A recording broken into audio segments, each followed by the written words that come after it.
ಪಶ್ಚಿಮೇ ತು ಮುಖ್ಯೇ ಸತ್ಯ ವಾಮದೇವಸ್ತದೋತ್ತರೇ ಪೂರ್ವೇ ತತ್ಪುರುಷಂ ವಿದ್ಯಾತ್ ಅಘೋರಂ ಚಾಪಿ ದಕ್ಷಿಣೆ ಈಶಾನಃ ಪಂಚಮೋ ಮಧ್ಯೆ ಸರ್ವೇಷಾಂ ಉಪರಿಸ್ಥಿತಃ. ಇವರು 5 ಜನ ಎಲ್ಲಿದ್ದಾರೆ ಅಂತ ಹೇಳುವುದಕ್ಕೆ ಆಗ ಒಬ್ಬನನ್ನು ಮಾತ್ರ ಮೇಲಕ್ಕಿದ್ದದನ್ನು ತೋರಿಸಿಕೊಟ್ಟಿದೆ ಈಶಾನ ಅಂತ.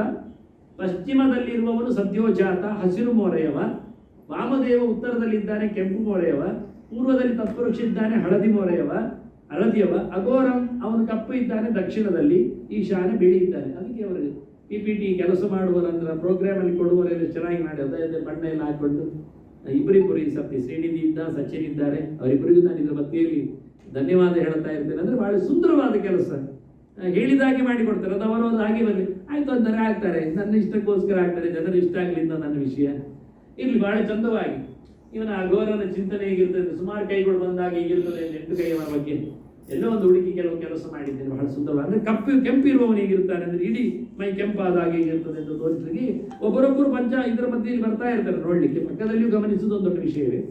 ಹೀಗೆ ಪಂಚರೂಪನಿಗೆ ಪಂಚಾಮೃತದ ಅಭಿಷೇಕ ಒಂದು ವಿಶೇಷ. ಪಯೋ ದಧಿ ಘೃತ ಕ್ಷೌದ್ರ ಶರ್ಕರಾಜ್ಯೈ ಅನುಕ್ರಮಾತ್ ಈಶಾದಿ ಮಂತ್ರೈ ಸಂಸ್ಥಾಪ್ಯ ಶಿವಲೋಕ ಮಮಾಪ್ನುಯಾತ್. ಪಂಚ ಮಂತ್ರಗಳಿವೆ. ಈಶಾನ, ಸತ್ಯೋಜಾತ, ವಾಮದೇವ, ತತ್ಪುರುಷ, ಅಘೋರ. ಈ 5 ಜನರಿಗೋಸ್ಕರವೇ 5 ಆಹುತಿಗಳು, ಅಭಿಷೇಕದಲ್ಲಿ ಇರತಕ್ಕಂಥ ವಸ್ತುಗಳು. ಪಯಸ್ಸು ಅಂದರೆ ಹಾಲು, ದಧಿ ಅಂದರೆ ಮೊಸರಾಗಲಿಕ್ಕೆ ನಿನ್ನೆದಾಗಬೇಕು ಅಂತ ಕ್ರಮ. 1 ದಿನದ ಹಿಂದಿನ ಹಾಲೇ ಹೆಪ್ಪುಗಟ್ಟಿದ್ದೆ ಮೊಸರು.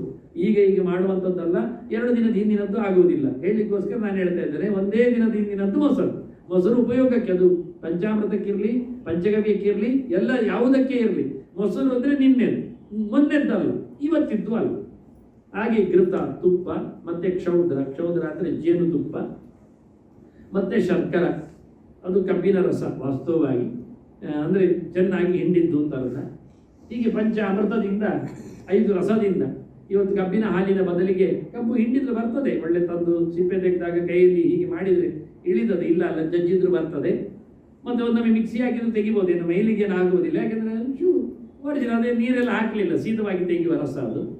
ಹೀಗೆ ಕ್ರಮ. ಅದು ಮತ್ತೆ ಹೆಂಟೆ ಬೆಲ್ಲ ಇಡುವುದಾಗಲಿ, ಸಕ್ಕರೆಯನ್ನು ಗೋಣಿಯಲ್ಲಿ ಸುರಿಪುವುದಾಗಲಿ ಸಮಯ ಇಲ್ಲದ ವಿಷಯ. ವಾಸ್ತವವಾಗಿ ಮಾಡಬೇಕಾದ್ದು ಹಾಗೆ, ದೇವರ ಮಣ್ಣೆ ಮೇಲೆ 1 ಉಂಡೆ ಬೆಲ್ಲ ಇಡುವುದು ಅದೆಲ್ಲ ಮಾಡಲಿಕ್ಕೆಲ್ಲ. ಇಲ್ಲಿ ಪಂಚಾಮೃತ ಅಂದರೆ 5 ಅಮೃತ ಅಂದರೆ ವಾಟರ್, ನೀರು, 5 ನೀರುಗಳು, ದ್ರವಗಳು ಅಂತ ಅರ್ಥ. ಜೇನುತುಪ್ಪ ದ್ರವ, ತುಪ್ಪ ದ್ರವ, ದಧಿ ದ್ರವ, ಪಯದ್ರವ, ಅದರಂತೆ ವಾಸ್ತವವಾಗಿ ಕಬ್ಬಿನ ರಸ.